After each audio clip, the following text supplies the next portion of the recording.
Hello and welcome to the American Cinema Foundation Movie Podcast. I am your host Titus, and today I'm joined by my friend Pete Spiliakos for another discussion in our PoMoCon series, where we reflect on public culture, on politics, on the troubles we're dealing with in a very troubling time. Pete, thanks for joining me again. So let's talk elites and madness in America. Well, good. That's good to see you again, Titus. I'm good to talk to you. One of the things I want to talk about was the reaction to Trump. There's an intense rage, and especially among the affluent center-left, that strikes me as being not just irrational, but also infantile. They act out their feelings, and then they're shocked that there's a reaction to it. I think the classic example from the last couple of years would be Mark Tushnet's article on bin balkanization, where basically said that, Scalia's dead. Now we're going to have whether it's Obama who appoints a fifth liberal justice, or whether Hillary Clinton wins the election and she appoints a fifth liberal justice, then, and he used the metaphor, we'll be living in an occupied America. And he, mentioned Reconstruction, but he also mentioned post-World War II, where basically once we win, you will be hunted down like Nazis. And then the same people Mark Tushnet is not one guy. But in this case, I think he was the id of a lot of affluent white liberals. This was the dream where we'll get what we want, and we'll be able to use the courts to destroy anybody who gets in our way. And then they're shocked when Mitch McConnell blocks Obama's judge. They're angry. And it's not just the anger of someone who didn't get what they want. It was the anger of someone who is shocked that the people you want to crush are resisting at all. This strikes me as being not just mistaken, not just bad, but it's infantile. It's that when you smack somebody, and then when you smack them back, you look around for a teacher to tell on them. Teacher, he hit me back. Well, did you hit him first? Yeah, but I was hitting up. He was hitting down. And it's like, what did you expect? It's one thing to stoically say there's not going to be any civility. We're going to hit each other any way that we can, anytime that we can, and I accept this. But to expect asymmetric civility, where on the one hand you demonize the opposition as evil, and then you affect shock that they don't follow rules that you have exempted yourself from, you would expect more self-knowledge from children. I have a 4-year-old, I would expect better from her. If you explain it to her, she would understand what she did wrong, whereas to them it's, yes, but I'm right. And therefore, I am licensed to do these things. And you are at the same time are bound by rules that I simultaneously say don't apply to me, and then they're shocked. And it's one of those things where they keep creating escalations, and yet they seem to be genuinely surprised when there are counter-escalations. There's not even a stoicism to it. It's like, okay, I understand that if I punch, they're going to kick. But what we gain from punching is greater than what we're going to lose from being kicked. It's like I punch and then they kicked, and it's like, wait a minute, how could this happen? How could this be? I'm almost surprised as to what in someone's background would lead them to be surprised by these escalations and these counter-escalations. And it's the sincerity that gets me. It's not so much the anger. You can understand why you might be angry. It's the bafflement that people are actually responding perfectly rationally to your provocations. Yeah, we're in a situation where we try to combine at elite level power and morality in a way that will never work. If we say politics is now about power because we want progress, it is no longer tolerable to have the old America that was unjust. We're going to need a new America where justice is done and it's long overdue, and so we'll get it in whatever way we can. That's power. But then, because our opinion is so moral, progressive, then we can exempt ourselves from thinking, okay, what will our adversaries do? You can be realistic about saying, win by any means, but we can't be realistic when it comes to saying, how will people react to this? What happens when you tell people that you're looking forward to getting rid of these white identity evil people who turn out to be half the nation? It's not a few assholes. Everybody's a racist. And that's not workable politically. If these people were conniving Machiavellis, they would be lying about their intentions. They wouldn't be broadcasting that. From now on, the rules will be different, and they'll be treating everybody else as unjust and therefore deserving of punishment, in need of re-education, in need of penitence. This style of politics where you get to rule them without their consent, because previously other Americans had been ruled without their consent in the injustices of slavery and any other oppression that's happened in American history, this sort of tit-for-tat justification is nutty politics.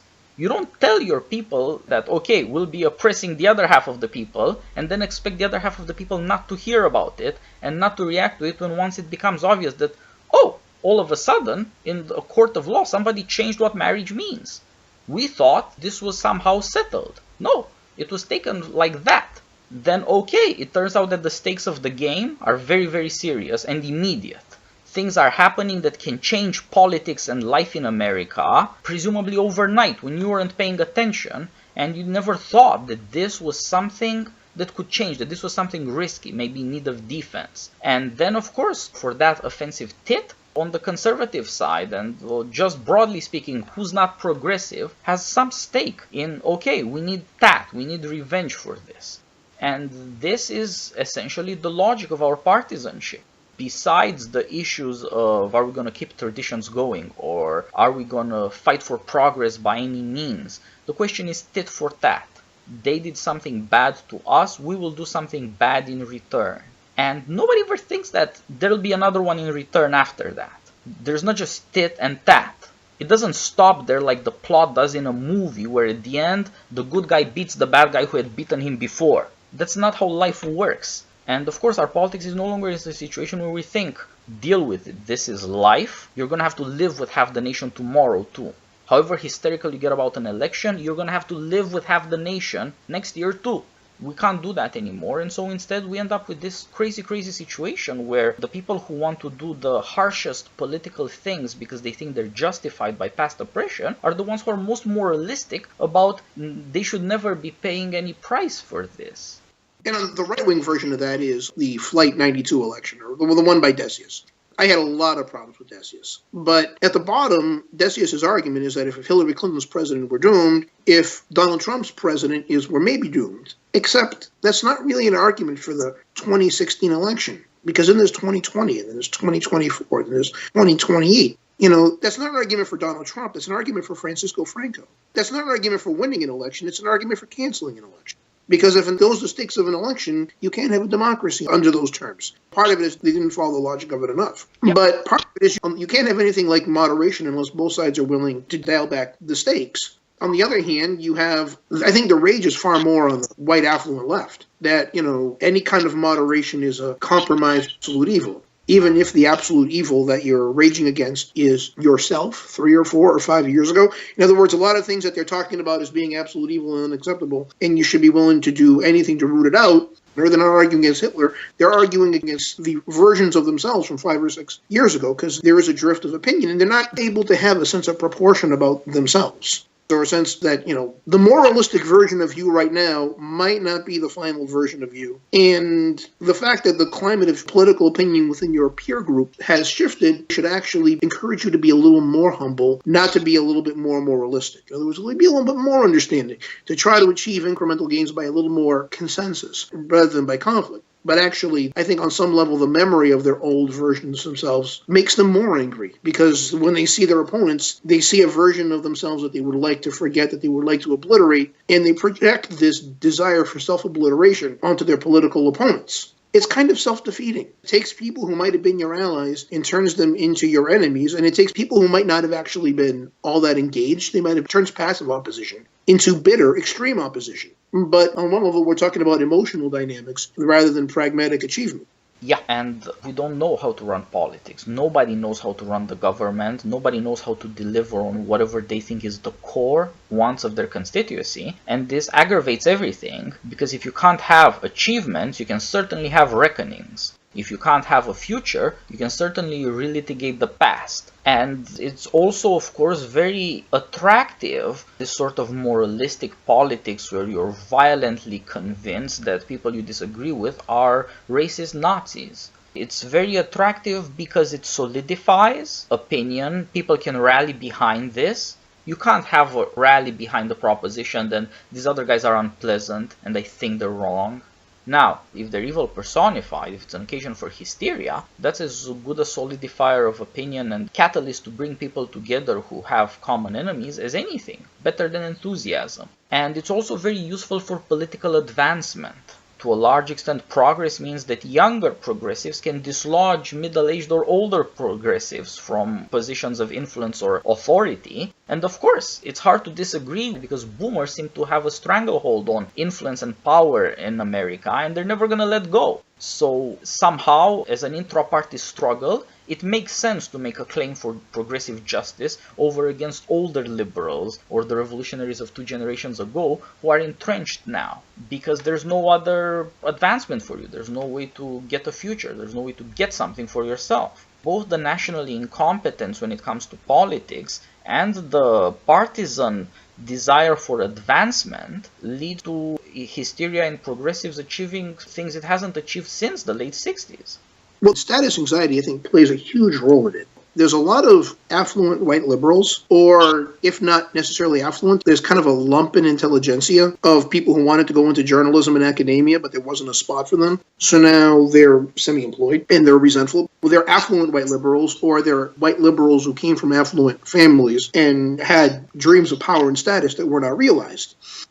And they see themselves as a vanguard elite that's going to create a more just society. But as Kevin Williamson often points out, these are elite whites whose ambition is to lead a party whose actual electorate is darker skinned and less affluent. This creates an internal conflict. You want equality, but you don't want too much equality. You want egalitarianism, but you want egalitarianism for everybody but you. And the way that they can justify their existence is that while they're not going to transfer their own status, they're not going to transfer their own power, they are willing to transfer somebody else's status and power to their constituents. In other words, if you're a liberal journalist at the Washington Post, we're not going to take away your status, but we are going to tell a waitress in rural Pennsylvania to check her privilege. It was actually on Twitter. There was a story on the Washington Post about a white couple that's working in a chicken processing factory. And, they weren't happy about it. And she says, imagine having every advantage in life. Imagine having every privilege and still not being happy. If you had scripted it, it would have been too absurd for reality. In other words, to have a liberal journalist write that, you would know that's too on the nose. It's too stereotypical. But the one who wrote it, she was expressing an actual anxiety. She had to prove, she had to stand up against these low-status whites because the way she justifies her own position is redistributing status from these low-status whites to the other relatively less affluent people within her own coalition. She needs to create this division in order to justify her own position, which is one of the reasons why you never saw Barack Obama do this. You never saw Barack Obama take purposeful potshots at low-status white workers because, one, he wanted their votes, but two, he didn't feel this set of internal conflicts. He didn't need to establish himself as being a tribune of blacks and Latinos because he already had credibility. So when, Barack Obama says, you shouldn't dismiss people because they're white males, there's a lot of people who feel like they have to do this in order to establish their own position. If Hillary Clinton says, maybe you should listen to white males, there is a bunch of ambitious white Democrats who are going to opportunistically take her saying that to say, she's a phony rich white person, because there is something really phony about Hillary Clinton's positioning. Because it's not like Franklin Roosevelt. Franklin Roosevelt was a rich guy who was acting as the tribune of a less affluent electorate. But Franklin Roosevelt wasn't enriching himself by acting as the tribune. He was wealthy and he stayed wealthy. Whereas Hillary Clinton didn't start off wealthy. She became wealthy, affecting to act as a tribune of less wealthy populations. On one level, for her, this is a scam. She has to be really careful, otherwise a lot of people who would like to be where she is are going to opportunistically point out that she's a profiteer of social division. She is a profiteer of white privilege, and what she is doing is actually extending her own white privilege. Yeah, that's a very good point. As I said, this is an intra-party fight, and that's because a lot of people who want stuff don't have any influence or public offices or authority or money, and they're on the make.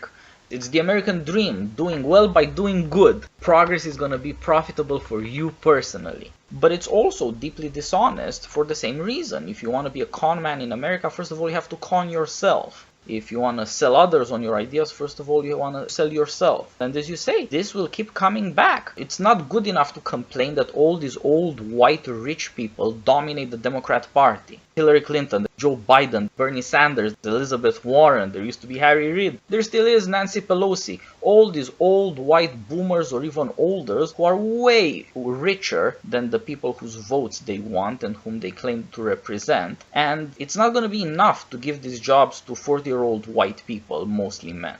Why not give these jobs to 40 or 30-year-old people of color? Let black people, Latinos, Asians, let them represent their own coalition, not have these rich, super educated, ambitious white people do it for them. This is somehow the principle of progress in the Democratic Party, but it's never the practice. It's intolerable, apparently, to have politicians represent their own communities, even though group rights and group representation are the principle of the Democrat Party.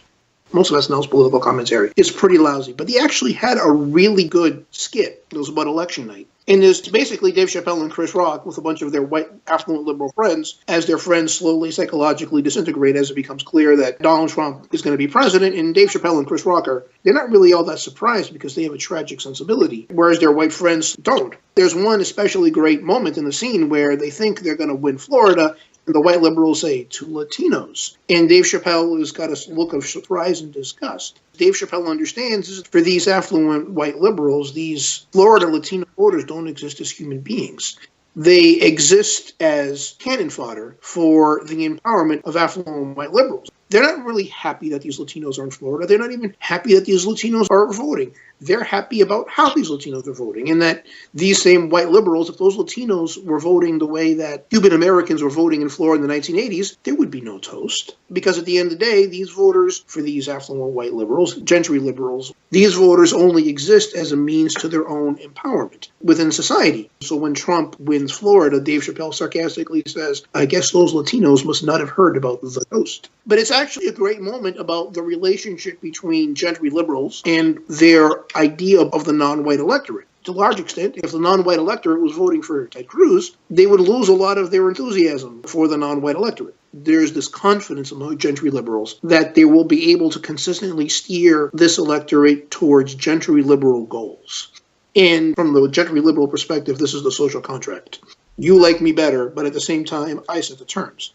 The entire SNL skit is that this social contract, these expectations, only exist in the head of these people who are not simply more privileged than the electorate they seek to lead. They're more privileged than the average American. They're more privileged than the vast majority of their opponents who they condemn for white privilege. And there's something deeply absurd about this situation.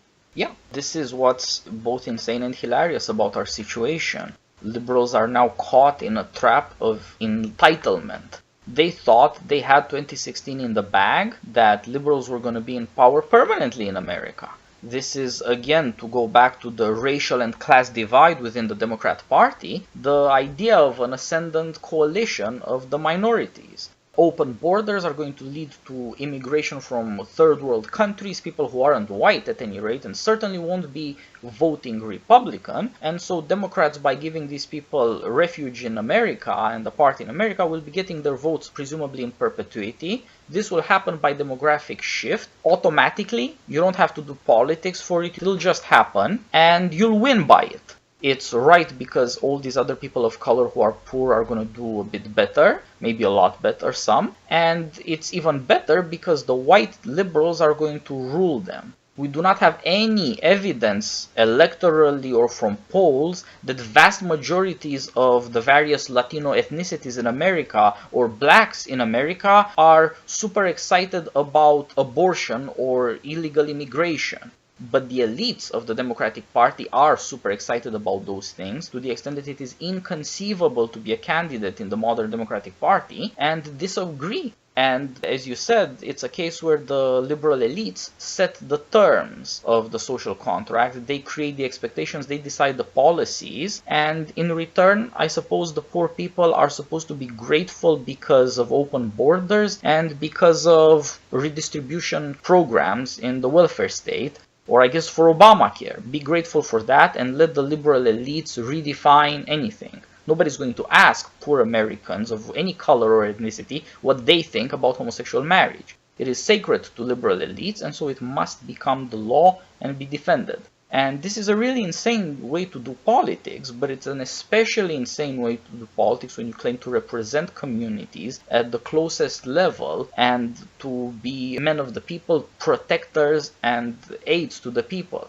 Liberals have rediscovered again Emma Lazarus and the sonnet about the Statue of Liberty. Give us your poor, your wretched. Turns out that liberals want them to be nannies, landscapers. That's what they think liberty in the New World means for the lower classes. Only Bernie Sanders has tried to some extent at least to say, well, poor people should have a way of life that's dignified for them. Nobody else in the Democrat Party seems to care much about what happens to lower class Americans.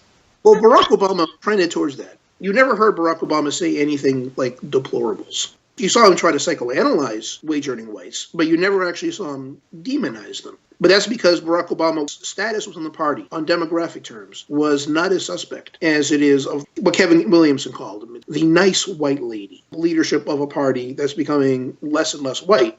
We're talking about people who came from affluent. Hillary Clinton actually come from a super affluent background. But people who are rich now, who are claiming to lead a population that they don't actually represent, either in demographic terms or in class terms. And it creates certain tensions. Whereas Barack Obama was subject to those tensions. Barack Obama thought about how he can lead the largest possible coalition. And as a result of that, he was actually able to win a much larger share of the population.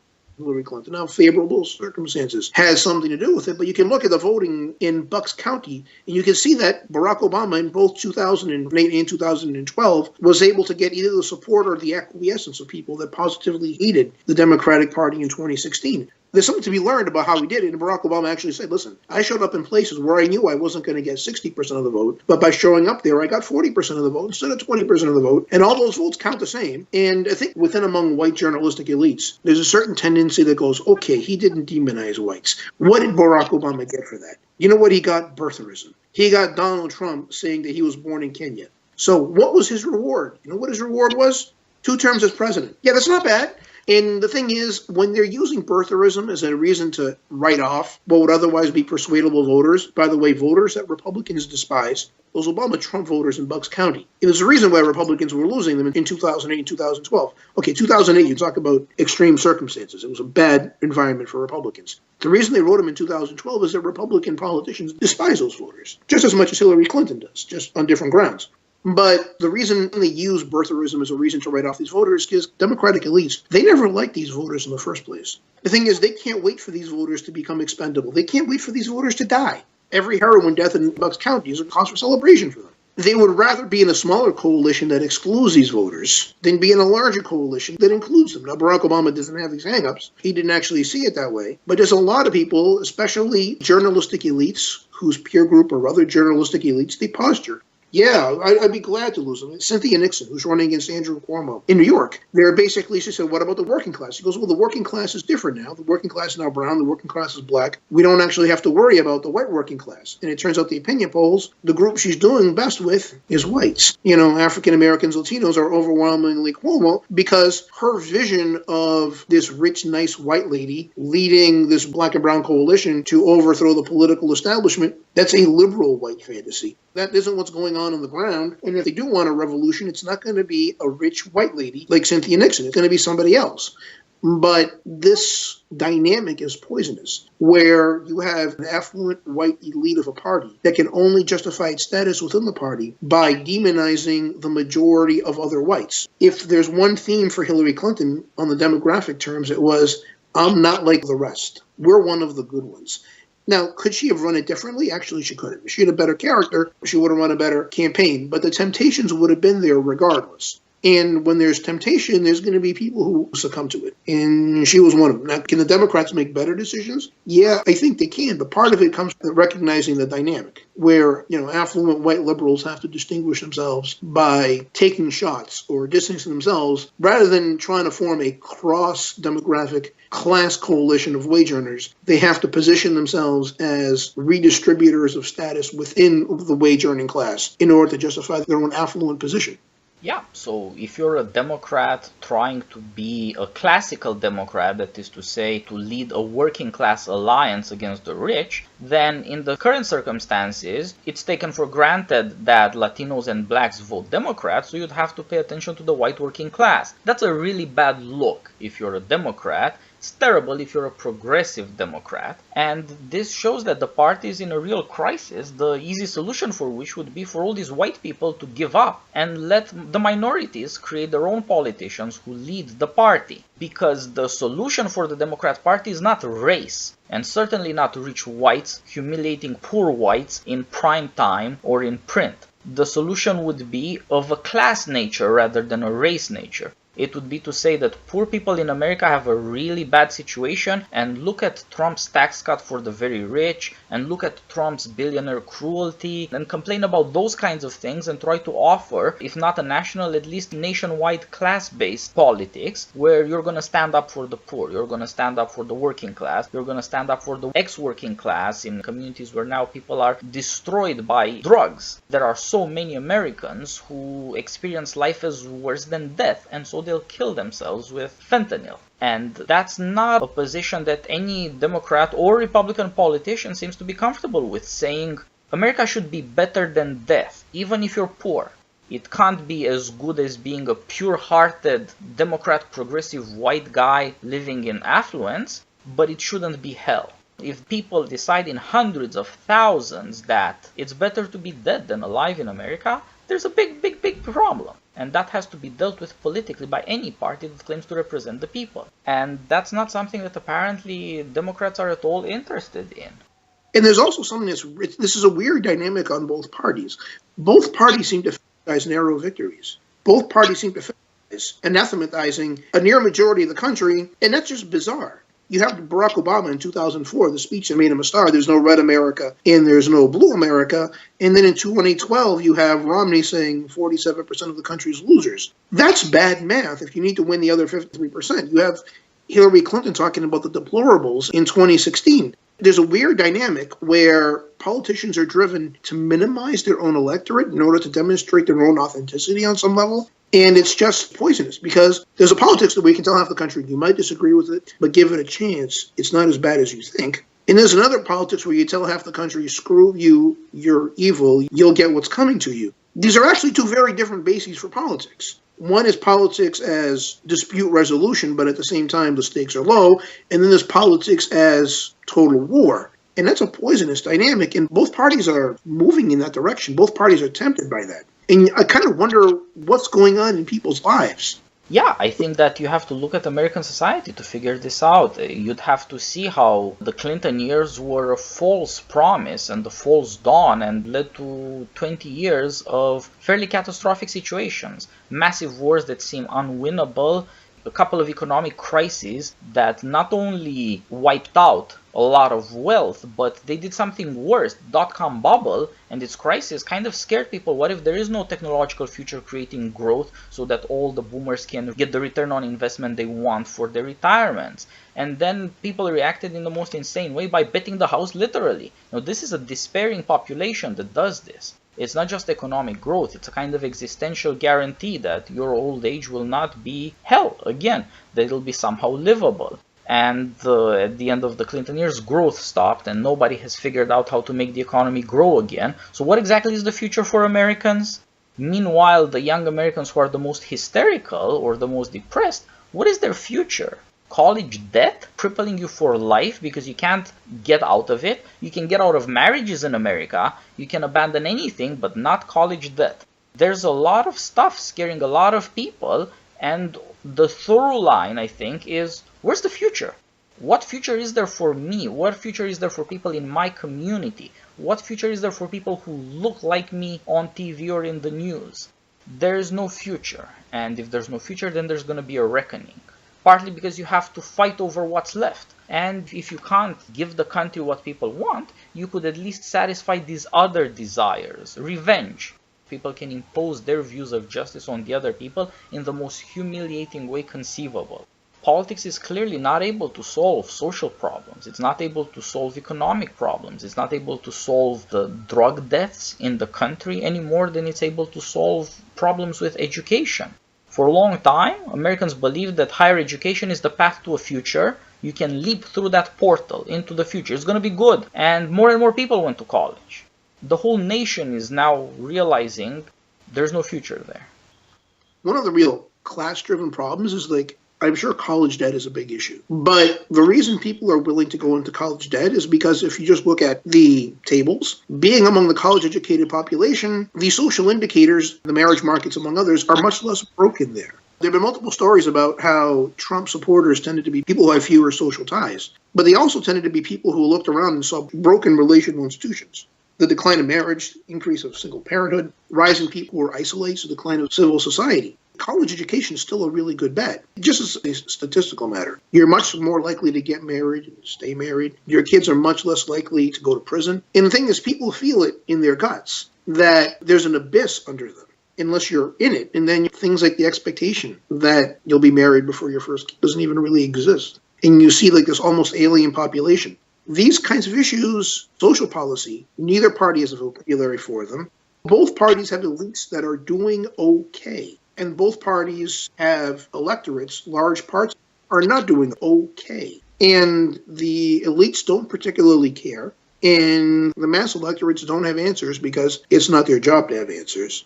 And that's really embittering our politics. You look at Wisconsin in 2016. Ted Cruz beat Donald Trump. Wisconsin was the one place where the Republican establishment unified behind an opponent to Trump. The governor, the legislative leadership, the local talk show hosts, they basically said, we need to stop Trump. And they did. Cruz won pretty decisively over Trump in Wisconsin. But if you look at the map, Cruz won in the affluent suburbs. That alone wouldn't have been enough to win. He also won highly observant evangelical Christians. But Cruz won among the people who were doing okay. Even the united Republican establishment wasn't enough to help Cruz win among the people who were in relative economic decline. And the Republican Party just doesn't want to face this. The Democratic Party has redistributionist answers, and there's at least something to be said for that. But they also have the problem of an elite that, as Rehan Salam pointed out in The Atlantic, there's a line in the Democratic Party between an affluent left-wing elite that's more notionally left-wing than realistically left-wing because they have a lot to lose, and a less affluent electorate that's much less dogmatic than the white affluent elite, but they have a lot more to gain. And that's setting up the party for instability in the future. Maybe something like the instability that rocked the Republican Party in 2016. Yeah, there may be more of this in the offing precisely because, as you put it, the party elite and the electorates are widely separated, both on ideology and economically and morally. Who really believes that the elites in America are on the side of the people, that they're waking up to horror after horror and catastrophe after catastrophe that hits mostly people in classes below them, and they're going to do something about it? This is not a widely told or believed story in America, and for very good reason. And to a large extent, the moral and symbolic issues over which fake wars are fought on Twitter and in the media, these are ways for the elites to justify their abandonment of the people. If the people are bigoted, racist, or don't care enough about social justice, about issues of trans rights, or whatever it is you see on the cover of important liberal papers, well, then maybe those people don't deserve our attention. That's an incredibly callous, but also an incredibly human thing to do, to justify abandoning others by declaring them unworthy, or indeed deplorable. What you do on the left is, what did you do during the class war? Well, I sued a baker who wouldn't make a cake. You still have heroin ravaging your actual electorate, but what did you do? You stood up to that baker. But what did it cost you? That cost you nothing. You feel great now. You've managed to justify your social position, but you actually haven't done any good for anybody in particular. And the disaster in family life is not old enough that we can't actually go back 50 years. But if you want to go back 60 years ago, the Kennedy family lived in a bigger house than their Irish-American constituents, but they still had two family houses. Now, the Kennedy family had weird social dynamics, but the political elites and the working class had similar marriage rates. They had similar employment rates. And it was also true across racial and ethnic lines for the most part. Whereas now we have economic and political elites who live in a different social world than large parts of the electorate. And I suspect that they have trouble imagining what that world is like. And so on both the left and right, these political elites start political wars to suit themselves rather than to represent their electorates. This creates a very strange situation where you have a lot of symbolic fights and you have an intense bitterness and a lot of resentment. On the Democratic side, you see anxiety among their elites relative to their voters, whereas on the Republican side, you see a lot of resentment by elites relative to their voters, where the Republican elected classes do not comprehend and are terrified of and hate their own voters because their voters aren't being led. Their voters aren't following along and the voters are ignoring them. And that doesn't necessarily mean that these elites should get on the Trump train. One thing I want to talk about today is why I'm still never Trump. I mean, Trump has surpassed my extremely low expectations for him, but I still can't vote for him in 2020. I'm not going to. Because if I believe, as I do, that Democrats and liberals supporting Bill Clinton's and Ted Kennedy's corrupted politics, I think they did. There were alternatives. They should have voted for him. I think accepting what they did from Bill Clinton, rationalizing what Bill Clinton did and supporting him anyway, rationalizing what Ted Kennedy did and supporting him anyway, they corrupted themselves. They even corrupted their opponents. And it should not be acceptable. And all you can do is say no. So when it comes to Donald Trump, I'm going to vote for somebody else. Can't vote for him because I can't vote for Donald Trump and still believe that liberals were wrong for voting for Ted Kennedy. If you're a conservative and you want to make the hard-boiled, pragmatic case for Donald Trump, then you should be willing to accept the hard-boiled, pragmatic case for Ted Kennedy. He drowned a woman, but he's for Roe versus Wade. That makes him a feminist. He manipulated the state government in order to get out of manslaughter, but he is against the death penalty. That makes him for justice. Well, if you're going to put morality aside for Donald Trump, you have to put it aside for Ted Kennedy, too. I'm not going to do that. The willingness of liberals to put ethics aside for Bill Clinton and for Ted Kennedy is one of the reasons why they got Trump. Because when these same people say, how can you vote for him because of the Hollywood tape? Didn't you hear? And they're like, yeah, we know Ted Kennedy drowned a woman and you were okay for that. Their answer is usually some variation of one, it was a long time ago. And the conservative response is, we know damn well you will do the same thing now. And the other answer is, that's not something we talk about. No, that's something you don't talk about. In other words, it's like their response is usually some variation of, oh, that again. Yeah, that again. You set the rules. We're going to follow the rules. No, I think this is a mutually corrupting process. And on one level, I think the bitterness and anger of liberals, the election of Trump didn't just corrupt Trump's supporters, it corrupted his opponents. This is a mutually reinforcing process. And the closest you can get to getting it better is to say no. So it's going to be my little thing. I'm going to say no. I'm not giving Gorsuch back. I'm not for impeaching Kavanaugh, but I'm also not going to vote for him. Yeah, one hopes that there is a way ahead out of this crisis for Americans where you've got two parties that are somewhat grounded in electorates and less inclined to bet the end of America on an election. And this notion that Hillary Clinton will kill us all or put us on the way inevitably to that extinction, or on the other hand that Donald Trump will do it, of course excuses just about anything and therefore makes political action incomprehensible really. You have to have rules by which you play, in relation to which you can understand both your behavior and those of others, or else opposition is not really different from war. And we're headed by degrees in ways that we can't quite comprehend to a situation where there don't seem to be any rules. And this is complicated. There are no rules because partisans on either side are willing to countenance anything for the sake of victory, or because victory is so hard to define except presidential elections, they're going to do it to own the other side. You don't know how elections are going to turn out even in November now, but getting other people to go apoplectic and maybe burst a vein tomorrow is actually doable. We have set the bar lower and lower for achievement, and we can no longer think publicly beyond the logic of tit for tat. You did something bad to me, I will be doing something bad to you. The only prophecy left is some kind of punishment. And this, of course, encourages all sorts of charlatans, all sorts of hysteria, because it's incredibly performative. And that's partly because we do it online now, and this is the other part of our political problem. We live in digital America now, a lot of the time, and we have no idea what the rules there are. Why is there so much insanity on social media? We don't kill each other in the streets, and apparently it's not going to work out for us. We thought, sure, we had the dot-com bubble, but then Facebook, Amazon, all these things became profitable or were newly created, and an entire new economy was created, so that was going to solve our problems. You don't have to worry about the crisis of politics in America or the economy or the tragedy of being human. You're going to get technology to save you. But then everybody learned that technology is your enemy. Conservatives who were big Reagan deregulators, economy growth advocates realized now that the people in the new economy, the super billionaires, all hate every conservative in America and every principle that conservatives stood or claimed to stand for. Apparently all the success might have doomed conservatism. But liberals too are learning that all these new technologies that were supposed to be liberal and liberating and leading to a cosmopolitan, no-border, free movement ideology of individualism that would inevitably favor the liberals, they don't. They might help Trump win. They might help America's enemies win. For the first time in at least 100 years, the Democrat Party is against Russia now.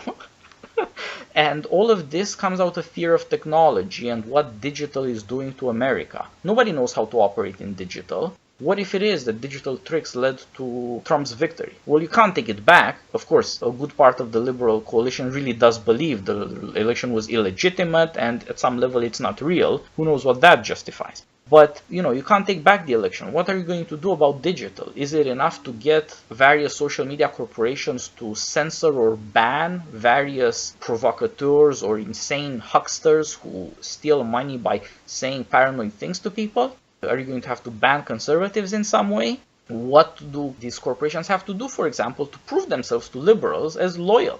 Do they even have control over their platforms or technologies in a way that says, okay, we're going to kind of make the digital future liberal. It's going to be progressive. What if it turns out the internet isn't progressive? So there are lots of problems with doing politics, and it's not just the massive distinction between the electorate and the elite. It's also the massive changes created by digital technology that have shaken both coalitions very badly, and neither of them seem to have any idea what digital technology is for except to rile up Twitter mobs. It's not going to be very workable politics. Nobody has managed to do much by it, except, of course, destroy something that liberals had.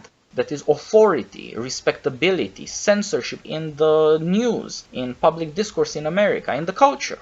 Well, that doesn't really matter now. And that, of course, is part of what makes liberals and progressives so hysterical. It's harder and harder to police opinion and public expression and what becomes popular, because the internet is not under control in the way in which, in the good old days, the three networks were comfortably liberal, centrist.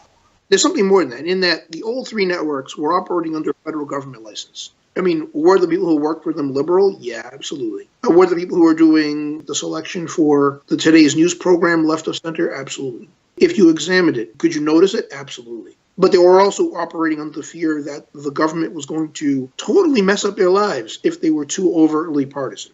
Dan Rather, I'm sure, was a very liberal guy. But there were limits to how far he could go because government regulation, even only implicitly, basically would have prevented CBS or ABC or NBC. There was a limit to their partisanship. Whereas on social media, that kind of relationship to the FCC doesn't exist, at least not yet. Some Republicans have hinted towards it. But there's a lot of liberals in the media and coming out of academia who are used that their spaces be conservative free, where conservatives have to either be closet or understand that any statement. In other words, you tell somebody conservative, screw you, and then the conservative says, no, screw you too. And then the administration says, oh, the conservative's got to go. No, he created an uncollegial environment where basically authority is utterly corrupt and utterly partisan. They're used to operating in those spaces and controlling those spaces. And I think there's a certain element where they want to bring that mentality to the social media platforms. They basically expect Facebook and Twitter to act like the administration of Evergreen State College, where we riot and we chase people around with baseball bats, and if they look at us funny, the campus police arrests them, because that's assault, because we're rioting up, they're resisting down. Basically, they're, petty, pissant Stalinists. And the thing is, they expect social media to become that, and another thing that happens is that there's enough dirtbag, right of center, right wing, whatever you want to put it, provocateurs who can provide a justification for it. You can actually find the worst of humanity on social media and then use it as a pretext for banning or restricting your peaceful democratic political opponents. Because when you think about all the violence that's inherent in the system, isn't Paul Ryan just as bad as the Nazis? Isn't he just a cleaned up version? And the thing is, it's extending that logic. Whereas if they go to CBS, well, you shouldn't really have Newt Gingrich on. CBS 30 years ago would have told them, our FCC license is a license to print money, and we're not going to give that up just to make you happy. Whereas on Facebook, is there some kind of cultural simpatico thing going between the social media billionaires and the lumpen intelligentsia? Kinda. But also the social media platforms don't have the hammer of the FCC as obvious. In other words, they feel like they have a lot more leeway. So when a left-wing digital mob says, you got to watch it for these guys, they don't have to think, hey, wait a minute, I'm going to lose my monopoly. Whereas the social media platforms and Google, they tread much more when it comes to China. They're responsive to state power when they fear it, which is actually why some conservatives are thinking, listen, if they go too far, we'll use state power to break them. And the thing is, while billionaires, I'm sure, have cultural preferences, they prefer being being billionaires much more than their policy preferences because they're gods in their own little world anyway. They might go along with the left-wing social media mobs as long as it costs them nothing. But when it costs them something, if they have to choose between their own money and their own autonomy and the left-wing social media mobs, it's not going to be a tough choice for Mark Zuckerberg.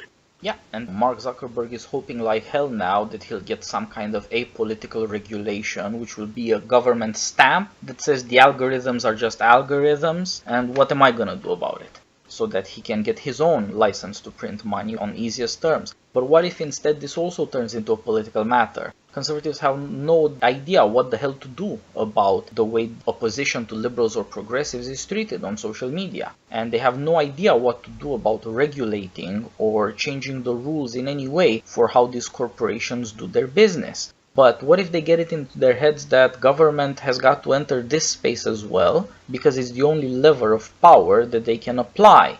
So this looks like it might turn uglier again, because as everywhere else you see obstacles and blockages in America and no way forward.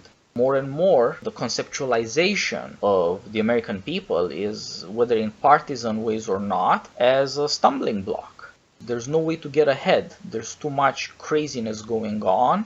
It is too popular, too divisive, polarizing, and at the same time ineffective. These ideas that this is the end of the world, we have to win this fight or it's over, never work out on any terms. You don't win and live or lose and die. America, of course, just goes on another day, another month, another year. Nobody quite knows where. But the contradiction between the utter hysteria of the threats and promises and on the other hand the mundanity of failure, incompetence and insecurity on a day-to-day basis creates a really bad way of doing politics. Nobody is credible anymore, is the brief way to put it. Shrill, hysterical, insane, these are ways to get attention and maybe to shut down criticism in some circumstances. But nobody is credible, nobody is trusting anybody, and there's no coalitional loyalty of any kind whereby a politician or any other kind of leader. In America, there have been businessmen, there have been reverends who have had authority given by the public even without political office. Nobody has that kind of authority now, and nobody therefore can call on loyalty and give people something worthwhile and calm things down. That's what elites or leadership would mean. That's what prudence would require now. And in absence of that, we get what we have, but more of it. And there's also, especially on the center right, you'll often see people, Twitter might suspend somebody for no good reason. Or Facebook might do something insane, like they flagged the Babylon Bee as being fake news, even though it was obvious. I mean, there's something really malicious about it. And the social media oligarchies don't do nearly as much of it as they could. But even the hints of it are scary. And every once in a while, you will hear a conservative say, well, you know, they're private companies. They can do what they want. And on the other hand, you look at it and you go, this is the psychology of suicide, where you think you're being reasonable, but you're actually a fanatic. Your theory of how institutions should work diverges from reality, and when confronted, you choose theory. Institutions that are in practice oligarchical. And it's like, well, you know, if we've been banned from Facebook and Twitter and Google, we'll start something else. And it's like, no, that's not how market business works. You've completely lost the plot. And not only that, when your theories turn out to be wrong, what you do is you double down on the error. You're like the Soviet ideologist who says, okay, it works in practice, but what about in theory? I honestly think that's one of the appeals of Donald Trump, even though I can never support him, that a lot of times, whenever conservative orthodoxy confronts reality, as much as he lies, a lot of times he's more likely to hit upon reality than his opponents. When someone says, you know, if the media is oligarchical, then we need to use the law to create space for the political opposition, a lot of conservatives go, but free market principle. And what the other people say is that in practice, there's not going to be free market competition in this area. These large organizations need government regulation. Well, that's what a liberal would say. That doesn't make it wrong. Liberals also said the occupation of Iraq was going badly. That doesn't make them wrong. You sometimes have to revise your opinions in light of facts. Once again, I think one of the moments where the election, I don't want to say turned, but one of the really revealing moments was in the debate in South Carolina where Donald Trump said getting into Iraq was a mistake. The way we got out was a mistake. And what's striking about what he said was, it's just common sense. Getting in was a mistake. The way that Barack Obama withdrew troops in a way that created a vacuum, let Iran's influence grow, created the space for ISIS, that was obviously a mistake. But we had worked ourselves to a position in which nobody in either party was willing to say that out loud. The Republicans had a stage full of people. Was Iraq a mistake? And what they would say is they would mash their hands over their mouths and go, and what they're saying is, yeah, but they don't want to hear it. And then they would say really loud, the way Obama got out was bad.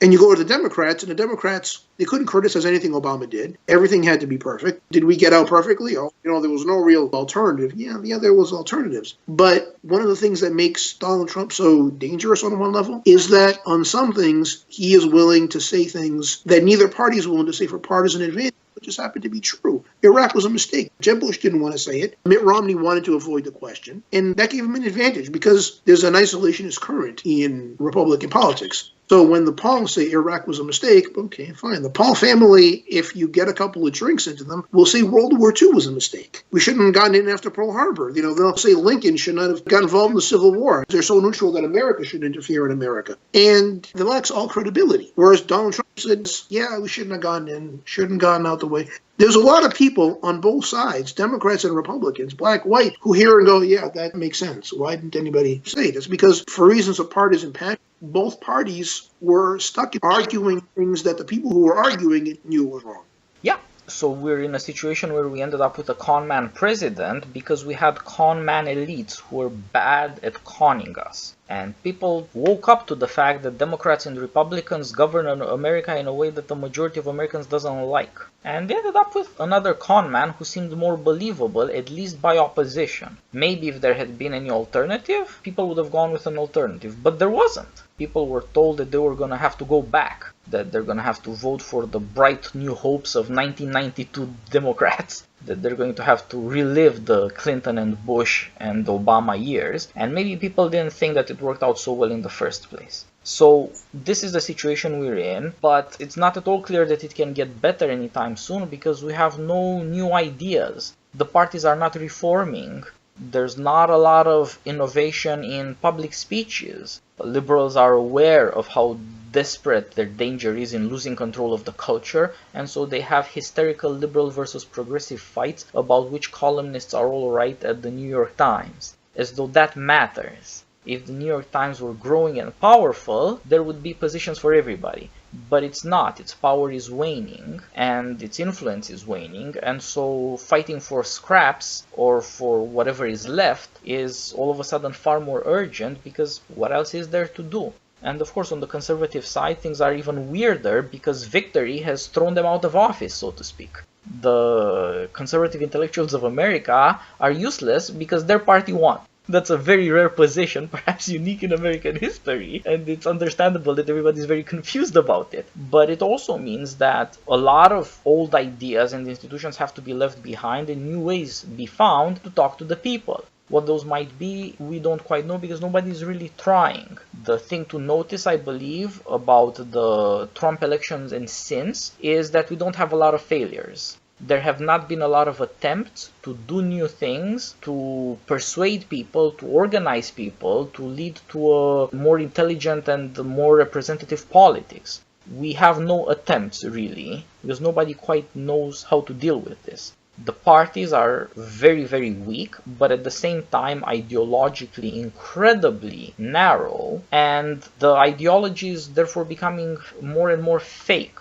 We see with the Republican Party that after hysterical pronouncements for 6 years that they were going to get rid of Obamacare, if they win this and then that and then the other, now they run all of the federal government and the majority of the states, and they're doing nothing because they don't really believe in it. And all of a sudden the ideology looks even more fake than when Trump showed that, yeah, they're all fakes. They're all decent men. He's a cad. He's worse. He's a criminal maybe. But they're all fakes. And they've lied to the people and pretended to be incredible examples of virtue and leadership. And the people obviously doesn't react well to this kind of masquerade. What is going to make things better? We don't know, because it's become harder to organize people. Another thing to notice about why liberals are so hysterical, they have failed to organize even students to protest. If you can't protest Super Hitler, you can't protest anything.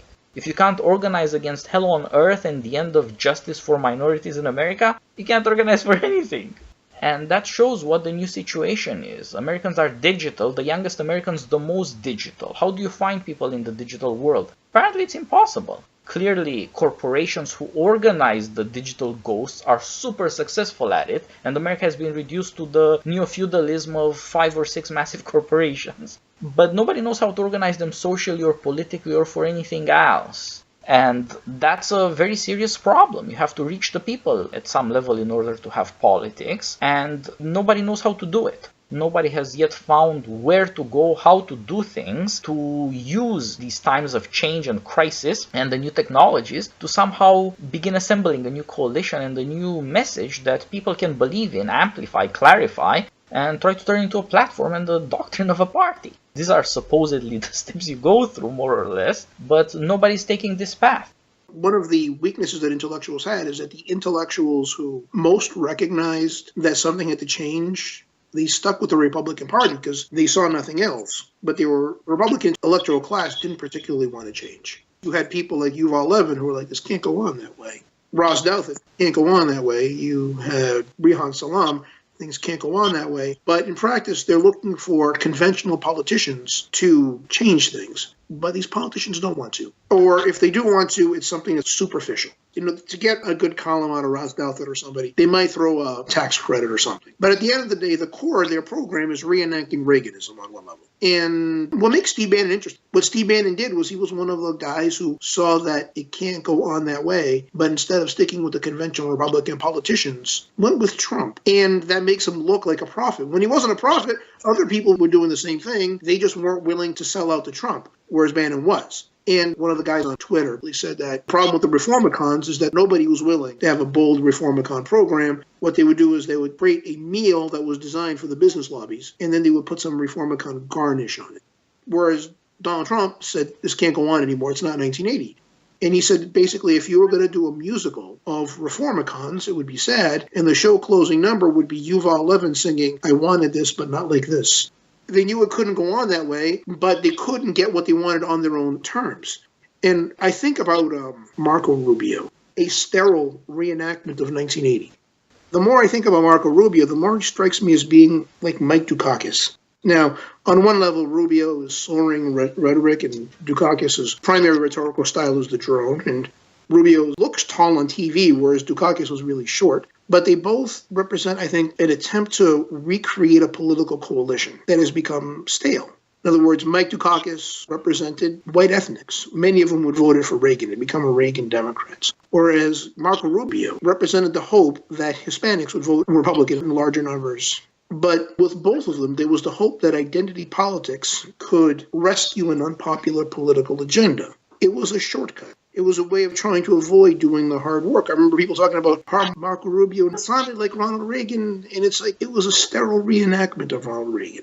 And where Marco Rubio talked about how much we need American power in the world, and all I was hearing was Marco Rubio not reckoning with what went wrong in Iraq. Basically, they're trying to use identity politics to paper over weaknesses of agenda. They're trying to use ethnic loyalty in order to get people to vote for an agenda they wouldn't otherwise want to vote for. And, well, it failed. I mean, Dukakis didn't get to be president. Part of it is that people looked at Mike Dukakis. At the end of the day, he had a lot of opinions on foreign policy and on crime that people did not like. And Marco Rubio, he had a lot of opinions. I mean, his version of a strong America, a lot of people thought, looked at and heard a reckless America. An America that refused to learn from its experiences. And they both ended up, the Democrats ended up moving towards the center with Bill Clinton, but in a strange sort of way, Americans ended up moving towards the crazy center with Donald Trump. I mean, there's a sense in which Donald Trump is a much more moderate candidate than his Republican rivals. Conservatives said he's not a real conservative, and Donald Trump said, yeah, okay, I'm not a real conservative. Maybe that's a good thing. And there's all kinds of ways that it's a bad thing, but there might be ways to learn about Donald Trump's success, and they might be pointing at real problems with what being a real Republican means. Yeah, the big delusion among Republicans, among a lot of middle-class Republican voters, and of course among conservatives who are principled, men of words that is that you don't have a message problem, you have a messenger problem. If you take a younger man, handsome, looks good in a suit, seems to talk properly, you can get all the policies of George W. Bush all over again, as though they had been that popular or campaigned on that much when Bush actually won. And that's nuts. Marco Sunshine, Senator Rubio cannot talk to the new coalition because he doesn't even know what that might be. He was there to allow the Republicans who feel they own the party and the party's ideas to have another go at it, because after all, we gave Obama a try and he failed. It's our turn again. And that's an insane, entitled way of thinking about politics, and of course it failed. I like the Reformicons a lot, but these people don't deal with politics. They don't deal with the American people. They tried to get some policies to some politicians who seemed less obtuse or less narrow-minded than the others. So a Reformicon politician would be like Mike Lee. And unfortunately, that's not enough. They hope that somebody like Ted Cruz or Marco Rubio, also friends of the Reformicons, they could be the popular face that could sell these policies. There is no popular face that can sell these policies, because a popular face, first of all, would have to tear down a lot of the party. The party doesn't want anything. If you ask the Republican Party as it thinks of itself, what is justice? The answer is tax cuts. That's not a good answer, and it's not the true answer, and it's not going to work in 2018, it's not going to work in 2020. And although the Republican electorate was just as narrow-minded as its intellectuals, really, it was also far more willing than they ever understood to go for something crazy if that's the only game in town. If you can't have anything serious, if there's no game in town, go for crazy, go for hateful, go for somebody who finally humiliates liberals in the way they've always humiliated you. And that's why Donald Trump is so good at turning stuff you find online or in the press into political scandals. There's agreement among the electorate that the politicians aren't delivering on politics anyway. Why not instead go crazy over the NFL or whatever else? And here you see a kind of pattern in American politics. Liberals think of institutions primarily as something you infiltrate and take over, up to and including apparently the NFL now. Conservatives think of institutions as primarily something you abandon at the first contact with the enemy. All of a sudden, Republicans don't like the NFL anymore. Wow, that was an overnight change. Of course, there's a lot of demographic change built into it, there's a lot of social change built into it, but it came to a very serious decision very quickly, because that's the trend. If you don't have a real investment in institutions, you're going to be tempted to abandon them. Or delegitimize them. I mean, exactly. There's a reciprocal process where if an institution's got to be healthy, it has to be nurtured, which also means that people within the institutions have to be willing to put the institution's long-term health above their own short-term interest at times. And what you have is conservatives who feel unrepresented in these institutions and are glad to destroy them from the outside. And you also have liberals who are glad to burn the institutional credibility of these institutions from the inside in order to gain short-term advantage. So these institutions are getting it from both sides. You can see it in the media, where if Antifa thugs beat up a reporter, the story will be mostly peaceful protest. Unless it's documented that 51% of the rioters beat up a reporter, it's mostly peaceful, because the reporters are willing to burn the institution's credibility in order to make left-wing protesters look a little less bad than they otherwise might. Yeah, there's a national agreement that alt-right protesters are wicked and despicable, but you've got Jeffrey Goldberg, who runs The Atlantic, talking about how today Antifa protesters and thugs are sort of like the men who stormed Normandy on D-Day. Wow. The combination of contempt, snobbery, and this foolish nostalgia that thinks you can appropriate the past and make some kind of noise and influence change things, is utterly silly. But that again shows that everybody is stuck in the past. Even the political fights we have, these fictional wars fought with words and symbols online and in the press, they're not dealing with problems today or the elections of 2016. They're dealing with the past before that. They seem to think they're winning, whereas actually what you're doing is making the institution smaller and weaker. How can you lose respect for this institution? Well, when you downplay your reporters being assaulted, you aren't covering for the rioters. You're trying to give them space to operate. You know, when a reporter gets assaulted and the headline is mostly peaceful protest, and then you're booed by Trump supporters and your headline is atmosphere of terror, you've weakened the institution. You've weakened public respect for the institution. You're doing it to advance some kind of goal or even just to make yourself feel better. But now the institution has less public buy-in. You saw the same thing with the Academy Awards. If you're going to build around anti-Trump speeches, well, you're going to lose a lot of people who might want to see who the best actor is, but don't necessarily hate Trump. You're also going to lose some apolitical people who don't necessarily care about Trump one way or another, or might even dislike him, but don't want to be lectured about Trump by millionaires. So you're not acting as a custodian of the institution, but at the same time, you're also strengthening your opponents. Whenever you respond to left-wing violence by downplaying it, when Donald Trump says they don't care about the truth, they don't care about your rights, they'll be glad to have you assaulted if they can get what they want. All they care about is their privileges. Well, that's on you to some extent. You're strengthening your opponents. You're weakening your own institutions, and what are you really getting from it? If you want to downplay left-wing violence, what's the gain? What is gained that is a compensation for burning your institution's credibility? And frankly, I don't see it, except that, damn it, I'm not going to give those guys an inch. They're willing to damage their own institutions for even the smallest and most illusory of short-term gains. Yeah, that's what describes a situation where institutions realize that they're facing popular abandonment and delegitimization not by partisanship, but instead by apathy, indifference, and moving on, abandonment.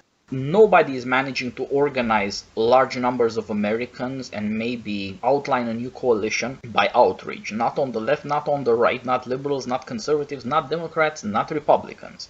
The obvious results of 2 years of massive political hysteria, neither party really has anything new to offer. They're not using all this energy, all this polarization for any real purpose. And of course, the people themselves are to a large extent involved in this because institutions and influential people and those who aspire to influence are realizing more and more that they're grasping at water and air. There's nothing you can grab, and that's a really desperate situation to be in for people who are trying to influence the nation and who are realizing more and more that technology doesn't mean you can broadcast. A few people can broadcast to 100 million or 200 million or 300 million. What you get instead with our technology is casting that's narrower and narrower, and it catches less and less. So the organizational problems are everywhere. Not the technology, not the parties, not the candidates, not the rhetoric. Nothing is really working.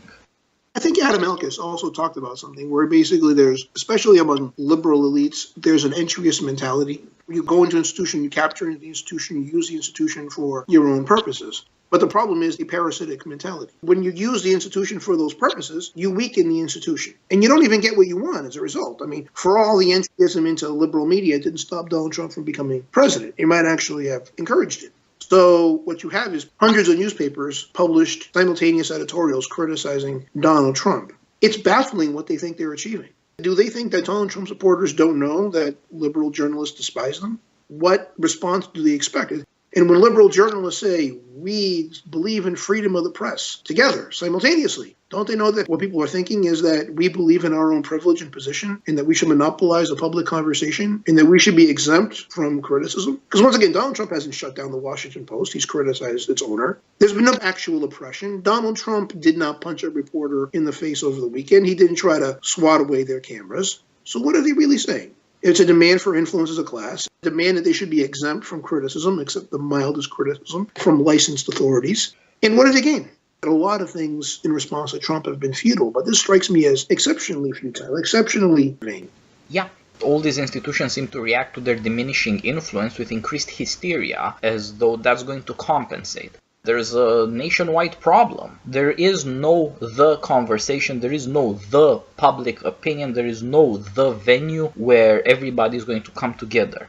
Public opinion and conversations are now necessarily very fractured. It's only people who realize that and try to make the best of it who can lead forward. People who are trying to put as many of the pieces back together again so that they'll claw their way back to their influence, claw their way back to the things they were expecting to get out of a career when they got into the business. That's not going to happen.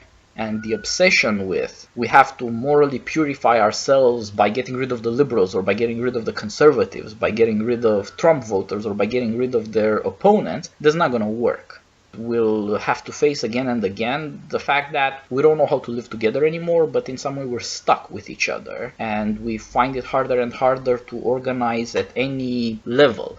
Except that on a day-to-day level, we live with each other all the time. And Trump voters and Trump opponents live with each other on a daily basis. They work with each other, they get along well, they josh each other. I mean, some of it is a social media phenomenon, but our political classes are, I think a lot of the rage and hate is on one level real. Is there a pro wrestling element to it? Yeah, maybe. But I do think there is an urge for destruction, an urge for domination that's in our politics. One of Donald Trump's appeal to his supporters is if our opponents feel the urge to dominate and are ruthless, I want someone who feels the urge to dominate and who is ruthless for me. And I think that's part of his appeal. They feel like other politicians, they're not willing to get dirty. Whereas Donald Trump, on one level, his vices become his virtues because they see him as being willing to be as dirty as they perceive his opponents as being, as willing to declare a moral holiday as they are. And they see that as advantage rather than social degradation. Or they assume it's going to happen anyway, so they might as well get the most that they can for it. And if you think of politics as stuff you talk about on a day-by-day basis as opposed to real life, then Trump is the only thing that's giving Americans life by hatred. Trump is allowing conservatives to hate liberals, is allowing liberals to hate conservatives better than ever, and everybody makes a business out of it. The press for Trump and the press against Trump, media online for and against Trump, all live out of him. What would they do without him? And again, the liberals who are today hateful of Trump are beholden to institutions of media that gave Trump infinite publicity and broadcasting power into the heads and hearts and homes of Americans that they never thought about at the time. They did it for profit then, and they're profiting from opposing him even more vociferously now, but it's not really translating into real life. Yeah, especially since the Republican parties, ever since the failure of the Obamacare repeal, and they managed to pass a tax plan, the details of which most people can't remember now, the Republican Party has reached an internal peace on economic policy by not having one. They're just going to ride the business cycle for as far as it takes them, and when there's a cyclical recession, they'll take the hit. At least the Democratic Party is moving in the socialist left. The Democratic Party is willing to embrace much higher social spending, though I'll notice that they're saying, don't worry about the costs. That explicitly seems to be the argument now. Who's going to pay more? Don't worry about it. Don't worry about it. Which once again points to certain fractures within the coalition. There is an upper middle class trend within the Democratic Party that wants much bigger spending, but they're going to have to pay more taxes for it and don't want to. And they're really angsty about what the sticker would be. But the Republican Party's internal economic consensus has utterly shattered. I mean, tax cutting has gone as far as tax cutting is going to go. And that's it. Now all they have is just pointing at this month's economic indicators for as long as this month's economic indicators are good. And then when those indicators go bad, they got nothing. Yeah, it's amazing to see the corruption in the Republican Party. It's rare that a party is destroyed by victory, but there is. This party pretended that they somehow, by opposing Obama, they're going to create a future and it's going to get better. And they have no ideas. They're doing nothing, they're trying nothing, and they're not talking to the people either. Again, this is a way in which politics is hiding behind the Trump crisis. Well, don't worry about what the legislature of America is doing. Don't worry about what the Republican Party is doing for the upcoming campaign in 2018 or anything else. Worry instead about Trump. The Republican Party is more dead than the Democrat Party, it would seem, even though it is the party in power. That's astounding, but it is true. And this again puts conservatives as journalists or intellectuals or political organizers in a crazy situation. Even if they have any ideas, nobody's buying. Nobody cares what any of you think. Those who oppose Trump, what are they going to do? And those who are for Trump have no influence and have no way of putting forward an agenda. And again, they have to be hysterically pro or against Trump because they can't be part of the real world where any decisions are made. Wherever it is the decisions could be made, whatever decisions could be made realistically in 2018, nobody's there, nobody's even trying. And so you have a hysterical press on the liberal side that's impotent, but you have as impotent a press on the conservative side. Amazing but true, and again it shows what a massive separation our new situation, social, economic, technological, is creating. The people who think you can talk your way into politics and get stuff done, or who at least hope they'll be getting some stuff done, because they have a right and entitlement to power, to influence, to office, they can't do anything. They're grasping blindly, and this isn't getting any better. The elections of 2016 have clarified nothing at the level of how do we, people who talk and have an audience, reach into politics, reach into the electorate, reach into people's lives enough to create a better coalition that will give them the things they need to live decent lives. You have hysteria on the left and abandonment on the right, strikingly enough. Well, on the thing is, on the right, the one thing that came out of the 2016 election is that I think Reagan nostalgia is, if not dead, at least it's in remission. More people have realized that you can't get back. There was a dream that you could go back to not exactly Reaganism, but a more business class inflected version of Reaganism. That was a dream of the autopsy, where you can use Reaganite symbolism to basically advance the interests of the business lobbies, and there's much less of that now. I mean, I'm sure there's people out there who are thinking, if we can redesign the system, I bet we can get a zombie Reaganite candidate with 1/3 of the Republican electorate. In other words, somebody else will get 2/3 of the vote, but we'll manipulate the system. That's really what James Madison would have wanted. That's what the founders would have wanted.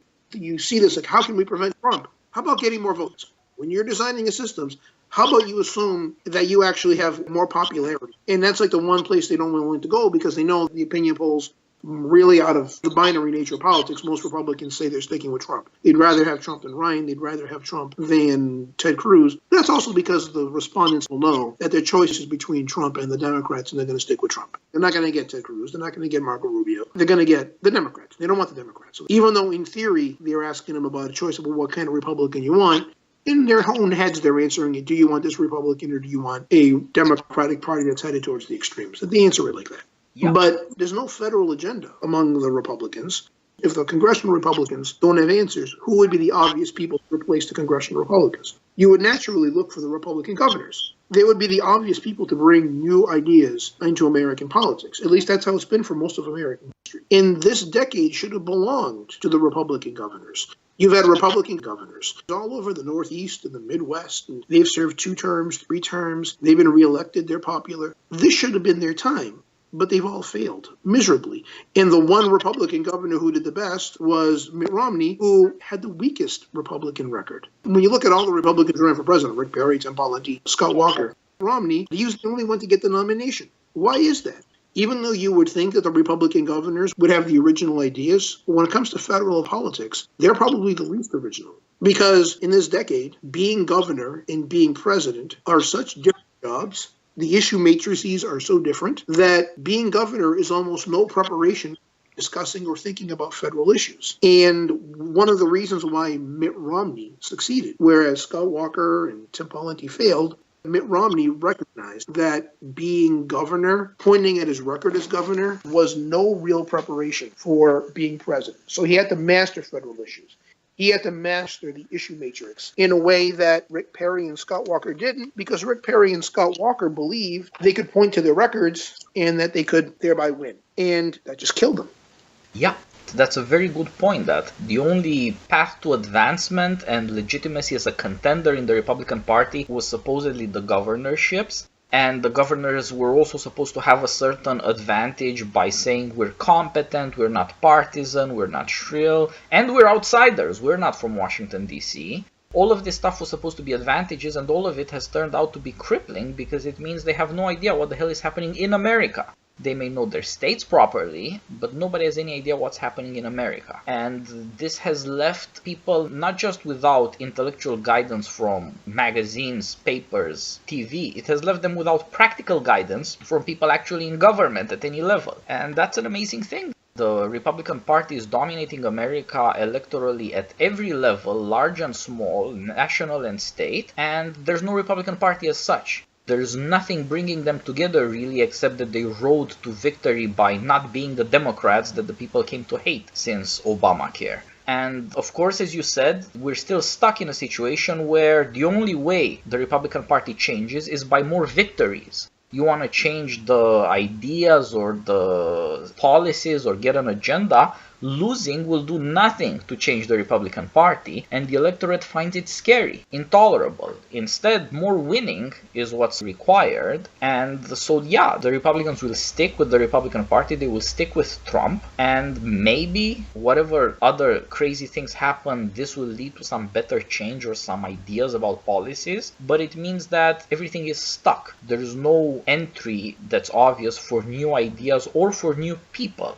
Well, also, I mean, especially in this decade, nobody has been less prepared to talk about national issues, except for maybe Alexandria Ocasio, than Republican governors. And we tend to personalize it. And I think the personalization is kind of unfair. Like you look at Sarah Palin. Before she entered public life, Sarah Palin was a successful governor, short-termer, but she managed to balance the budget during a huge recession based on a combination of tax increases and spending cuts. Classic pragmatic government politics. She enters federal politics at the top. She can't discuss federal issues because in our era, politicians have to blab a lot about a lot of different issues. And recording technology means that your answers are going to be very heavily scrutinized. So you're doing a lot of talking, which means every statement is extremely high stakes. And she wasn't ready to play at that level. But the reason why she wasn't able to play at that level was because the issue she was talking about as governor had very little relation to the issues that she was going to talk about as a presidential candidate. Everyone seems to interpret it as a Sarah Palin issue. It's a structural issue. Because when Tim Pawlenty and Rick Perry ran for president in 2012, they faced the exact same problem. In other words, hey, Tim Pawlenty, you've had to deal with Medicaid. What's your health care plan? Well, he didn't really have a health care plan. He had a pointing at his record plan. He had assumed that having been governor, you could just have like the conversational level of a talk radio caller and just BS your way through it. And Tim Pawlenty failed for that reason. It was a preparation failure more than anything else. This week, Tim Pawlenty lost a primary for governor of Minnesota. So there's been some retrospective Tim Pawlenty. And the theme of it is that Tim Pawlenty was just too nice for the Republican Party. Tim Pawlenty is too good for America.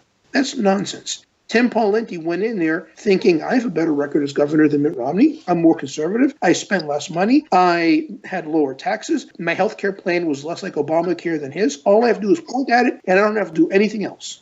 And that's why he failed. Rick Perry. Everyone seemed to treat Rick Perry like an idiot. Rick Perry is arguably the most successful governor in the history of Texas, a pretty big state. He mastered the game. He beat the Bush family in Texas. Not a lot of people have done that over the last 20 or 30 years. But he wasn't prepared. And people seem to interpret a lack of preparation as a lack of intelligence, which it isn't. So people write off Rick Perry as being dumb. They write off Tim Pawlenty as being too nice. Whereas the reality is they didn't respect the challenge. Whereas Mitt Romney knew one thing. He couldn't show up, point at his record, and hope to be the Republican nominee, being a pro-abortion, state-level Obamacare governor, and getting the nomination. So he needed to figure out what Republican primary voters wanted, and he told them what they wanted to hear. Whereas on federal level issues, Tim Pawlenty and Rick Perry thought they could just show up, point at their records, and be elected without necessarily understanding what the voters were thinking and what the voters wanted. And Scott Walker did the same thing, because you saw Scott Walker and they would ask him about immigration, and Scott Walker would vacillate between shutting down the borders and open borders. He didn't know what he thought. He hadn't thought about it. That is the tragedy of the Republican governors over the last decade. The people who should have been the most pragmatic were actually the people who were the most poorly informed about federal issues, and they left the field to ideologues and conmen.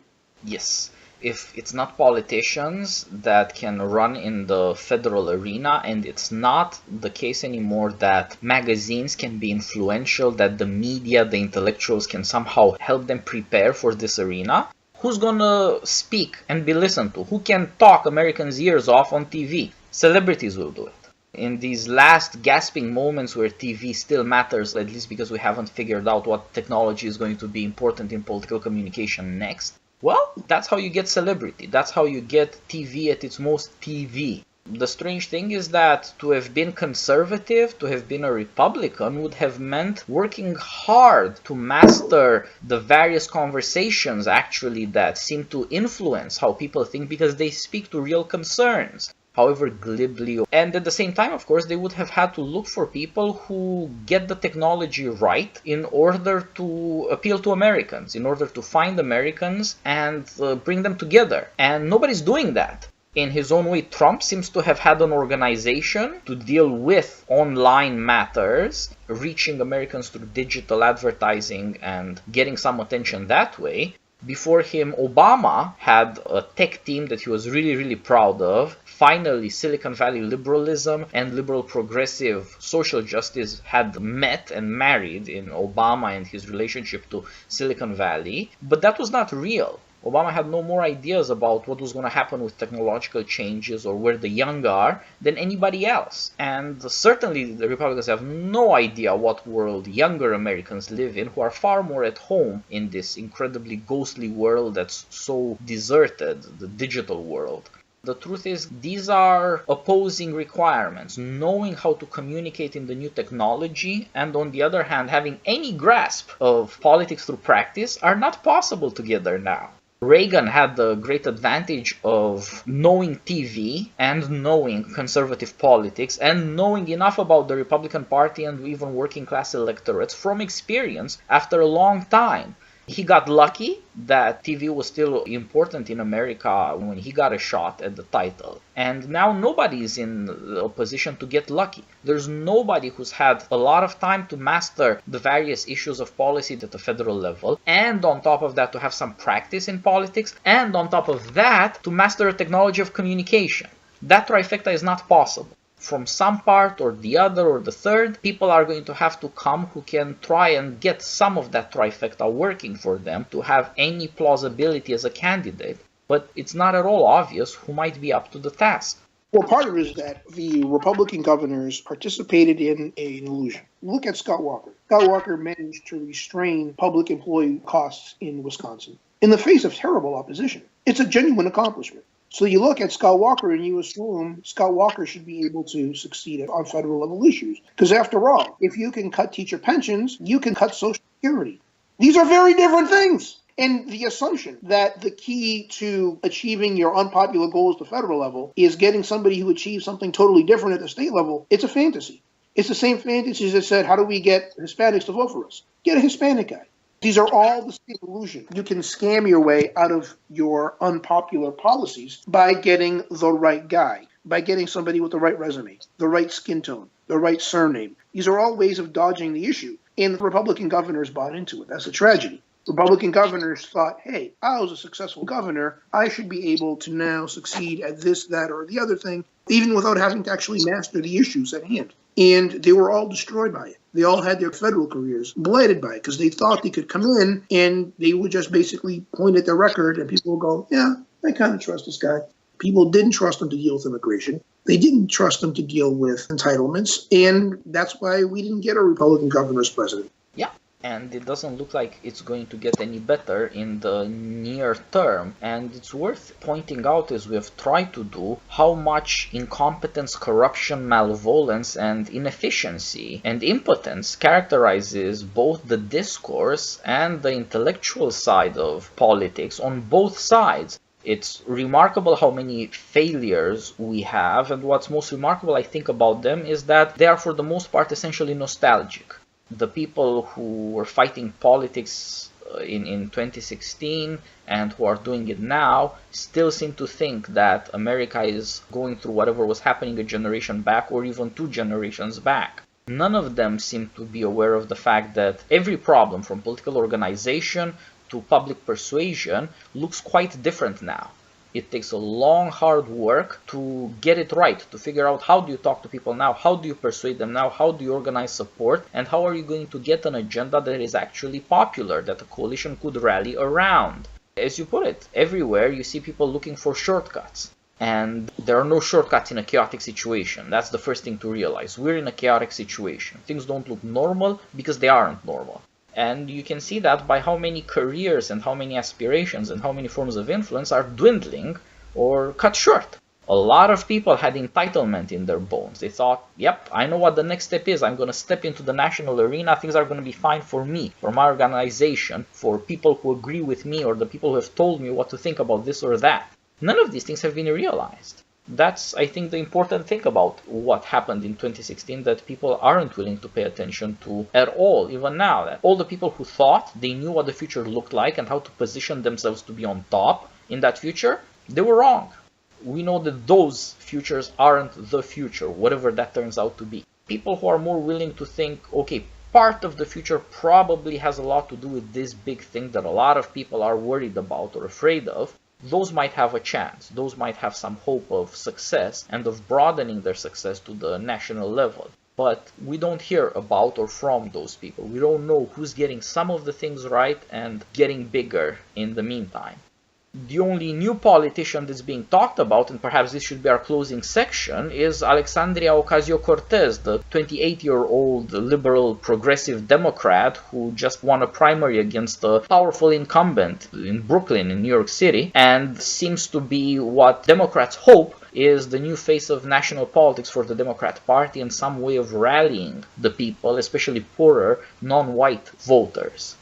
It also turns out that Alexandria Ocasio, she actually did pretty well among young white voters in her district. But who are the young white voters in her district? Probably, like we talked about, lumpen intelligentsia. But the thing about Alexandria Ocasio is that when I hear her talk, I kind of hear Sarah Palin. It's tough to jump into national politics as a political figure at the top. Because, as we've said before, it's not like you can just show up to the Chamber of Commerce, give a 10-minute speech, and then walk off and then have everyone spend the next day interpreting it through the paper. You do a vast amount of talking, people asking you questions, even friendly questions. And you have your opponents and your friends scrutinizing it very closely. And it's largely extemporaneous speech. And unless you spend hundreds and hundreds of hours thinking about how you're going to answer these questions, you don't have to be an idiot. Alexandria Ocasio isn't an idiot. Sarah Palin isn't an idiot. But we demand such a high degree of glibness and seeming depth about a huge number of issues from our politicians that you're going to come across like an idiot. And that's the problem, that our public expectations isn't just that somebody will speak about a vast array of issues. They'll ask you, hey, the Middle East, am I right? And now you have to talk about this vast area that's extremely complicated, and you have 2 minutes to talk about it. It's tough unless you've prepared to work within these conventions. And one of the reasons why Barack Obama did so well was, even while he was a state legislature, he had spent a lot of time thinking about, how do I talk about taxes? How do I talk about Social Security? How do I talk about Israel? What did somebody else say that got him in trouble? How do I say it so that I don't get in trouble?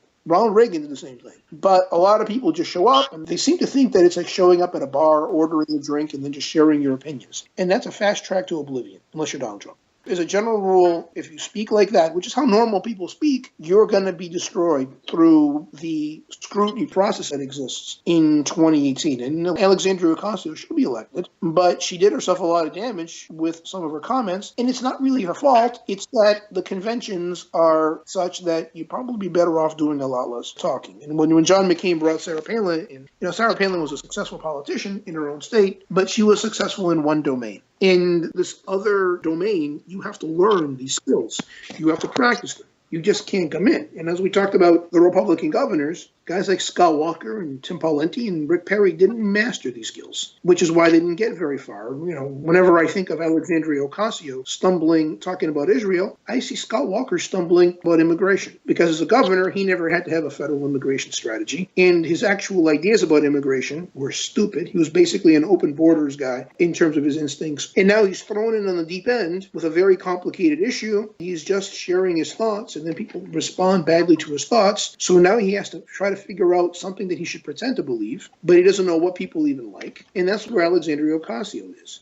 And it's a systemic problem. Federal issues are complicated. And the pattern established in post-1980, that pattern is broken down. Over time, politics has become more and more rigid. Our politicians have become more and more stereotyped. In the 1980s, you might have a conservative politician who's liberal on 2 or 3 issues. You might have a liberal politician who's conservative on 2 or 3 issues. By the middle of the last decade, you had more and more politicians who were stereotypes of conservatism and liberalism.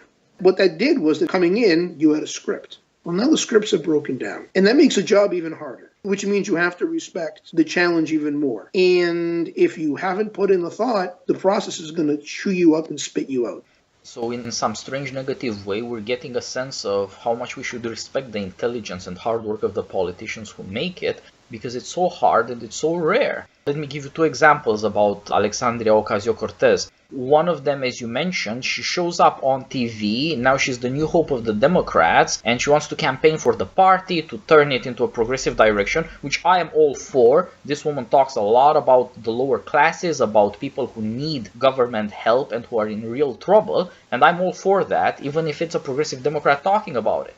But she shows up on TV because she's the national hope of the Democrat Party. She's the national hope of the intelligentsia. All the people who are losing influence and power and are realizing their impotence are hoping maybe she's the messenger we need. Maybe we can associate with her with us, and she will lead us back to popularity. We will matter again. And that's of course nuts, and it's doing her damage. And on TV she looks inane. She has some of the reflexes of a collegiate liberal who wants to dodge questions by saying, well, I feel it's a nascent conversation. We should be listening, which is a nutty way to do politics on TV in America. But on the other hand, I read a mid-sized essay for one of the liberal Catholic magazines, either America or Commonweal, where she was talking about the immigration issue from a Catholic left perspective. She sounded incredibly intelligent. She was what you would expect a college education to give most college graduates, which they don't get. So she was head and shoulders above most politicians when it comes to writing coherently and thoughtfully even. Now, in politics, on TV, as opposed to writing a thing down, she looks terrible. That impressed me, that contrast, and I hope that these failures teach her very quickly that she needs new skills and she needs to deal with things very, very differently than she has to take her ideas, which I think really are the future of the Democrat Party, in a more popular direction. She needs to learn that her ideas are popular in the sense that lots of people support more government help, more institutional arrangements that will help poorer Americans. But they're not popular in the sense that she knows how to talk, when to talk, to whom to talk, in a way to attract attention and to earn a good reputation and to earn people's trust.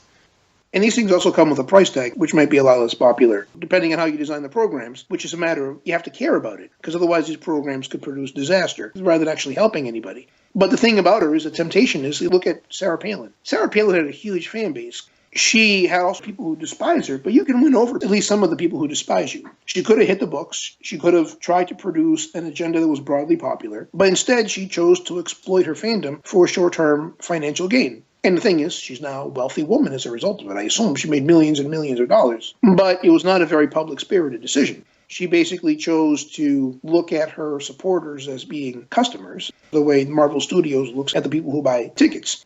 What's she going to do? She strikes me as being public-spirited, but I don't know. There seems to be a resistance to doing the work among our political elites. Even when they're relatively young, they go into these situations thinking they know everything they need to know, and then it's all crystal intelligence. There's no fluid intelligence. They seem surprisingly rigid for people who had grown up, at least partly in a digital world. That's quite odd. Yeah, this is partly the problem of our increasingly moralistic politics. It's one thing to win approval in your constituency, among your peers. It's one thing to come up in the organizational politics of progressive Democrats who are all about democratic socialism. It's a completely other thing to talk to the nation, even to talk to the electorate of the Democrat Party as a whole, rather than just the few people you actually deal with. Of course, it's America. The temptation of easy success is almost unbeatable, and its form is usually the politics of celebrity. And that's even harder to resist because then people seem to love you. You can speak for the American people. Look at them. They love it.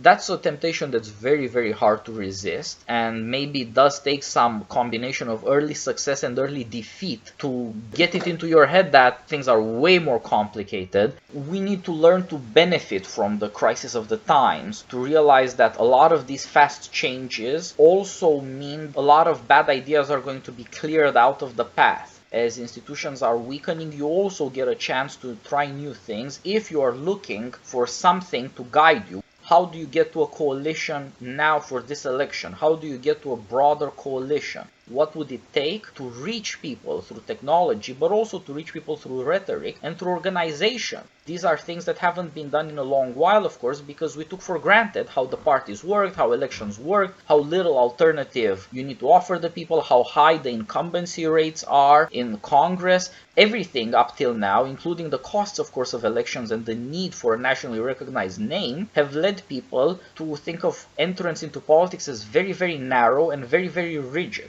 And the moralism of our politics, as I said, has made things even worse by suggesting that ideological conformity done with enough hysteria and charm, maybe, will shoot you upward into success. And we need to deal with the failures we have now, get rid of some of the old politicians and hope that the new politicians get just enough opportunity, just enough success and enough failure to wake them up, to get them to realize that you're not going to be able to do it the way it was done 5 years ago. You need to look at what your real success is now and how to build on it. You need to look at what your real failures are now and how to learn from them to fix this stuff, while you're of course always on the clock trying to run for this election or for the next election. Happily, there is time in between elections for people who want to have another try at it. That's not impossible, and maybe failure is going to teach people in this way. The prize is always there, dangled before you. You could win the next one.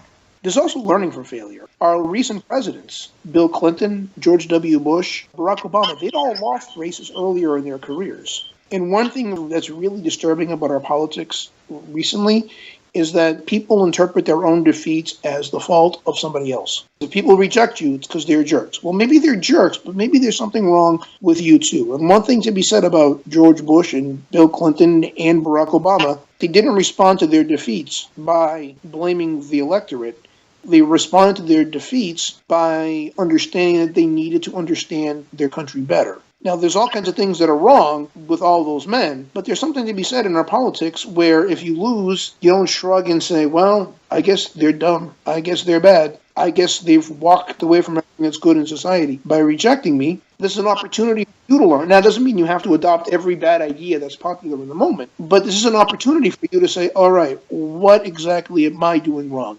What about their lives am I not understanding? And not treating them like marks. Not saying, oh, okay, this line was bad, this line will be better. If I part my hair differently, this will be better. If I flip-flop on an issue, this will be better. I mean, just thinking about why did they reject you? What was going on in their lives? What are their aspirations? What maybe do you have wrong? Barack Obama was able to do it. I mean, Barack Obama lost a race for the House of Representatives, and he realized he wasn't going to become the kind of local state political leader he wanted to be, but there were also other opportunities. And he had a chance to learn from this experience, to talk to a wider electorate, to understand a wider electorate. Who's doing that right now among the Republicans? You have some people who are slavishly following Trump, who are trying to imitate Trump very badly. And you have some people who are grumbling and bitter because they didn't get to be the Reagan they imagined they wanted to be. And now somebody else is going to be Reagan. No, nobody else is going to be Reagan. But maybe you could be the best version of yourself. Maybe you could actually try to incrementally improve the country that actually exists, rather than trying to reenact the drama of 1980 again.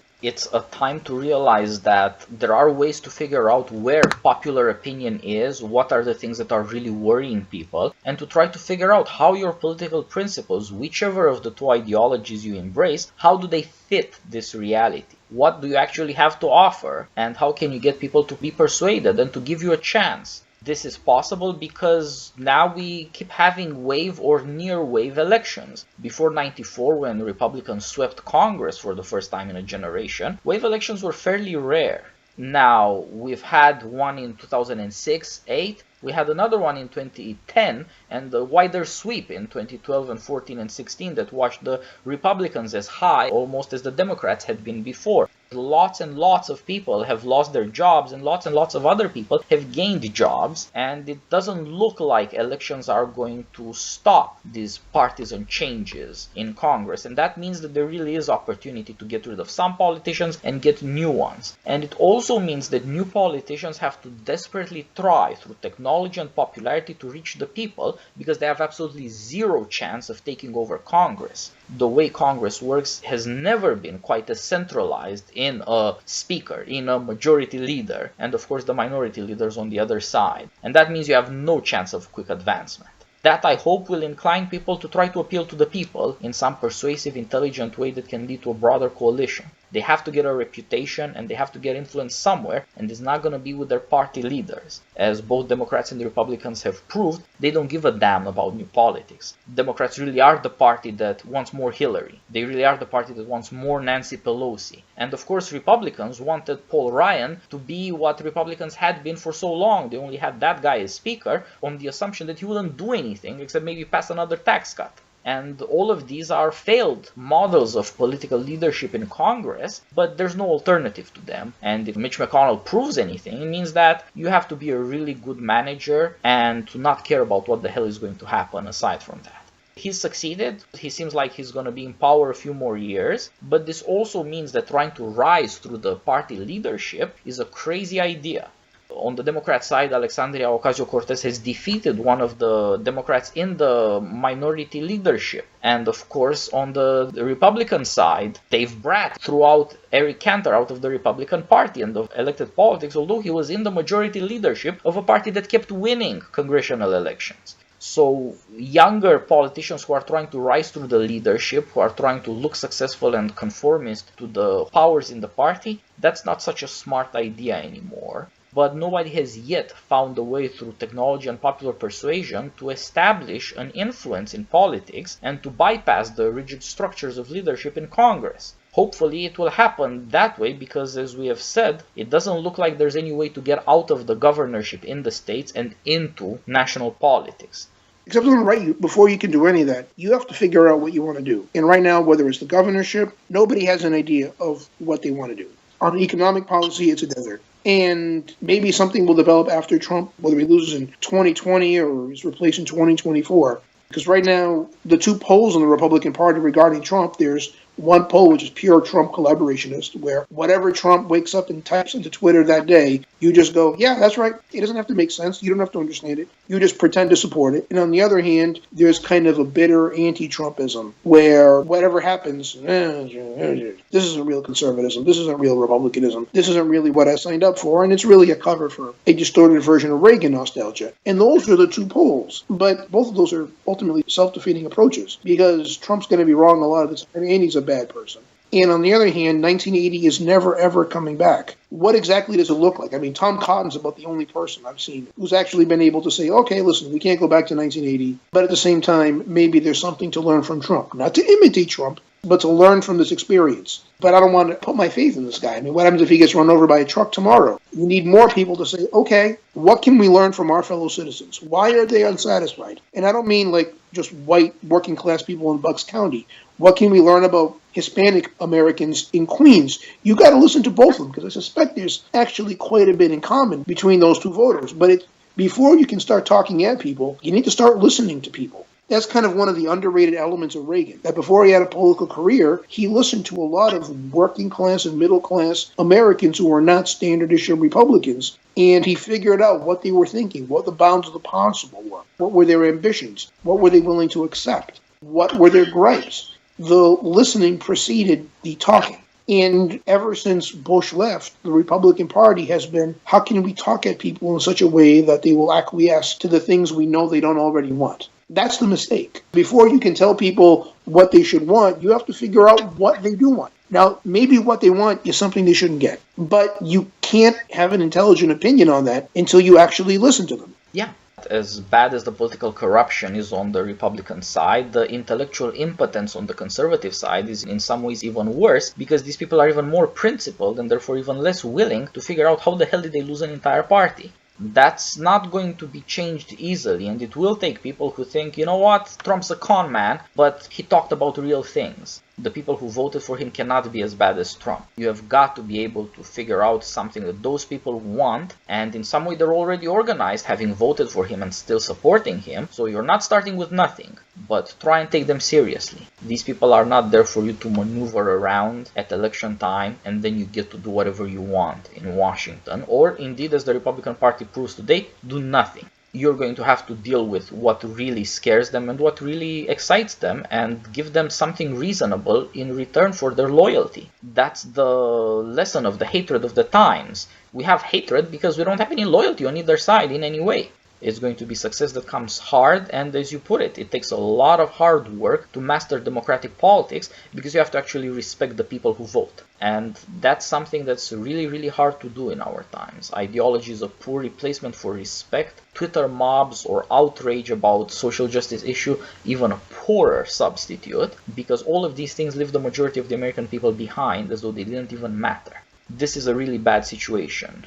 Before we even get to questions of how we master policy, there are questions about how we even address the people and how we conceive of democracy in a way that lets the people consent to government in an intelligent way. Well, Pete, thanks for joining me. We've had as comprehensive a conversation as we can about trends we've noticed in politics and in political commentary on both the left and the right. And as usual, we are deeply dissatisfied. Let's do this again when we find some new subject that exercises us. Thanks. Thanks for having me on. All the best.